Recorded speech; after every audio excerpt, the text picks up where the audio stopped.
Baka dahil sa kakascroll mo ngayon sa TikTok or Facebook or anumang social media ang gamit mo ngayon, accidentally nakita mo ang video na to. By the way, bakante ka ba every 6 p.m. to 11 p.m. at struggle ka ngayon sa finances? Huwag mong skip yung video na to kasi meron ako ituturo sa'yo.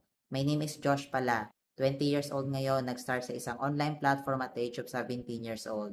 Dati nag-struggle din sa finances at gustong-gustong makatulong sa parents. Pero ngayon, isa na sa mga pumapaldo dito at nabago din ang buhay 360 degrees. So itong opportunity na to, nakita ko lang dati sa TikTok, well at first hesitant, kasi nga na-scam na din ako before.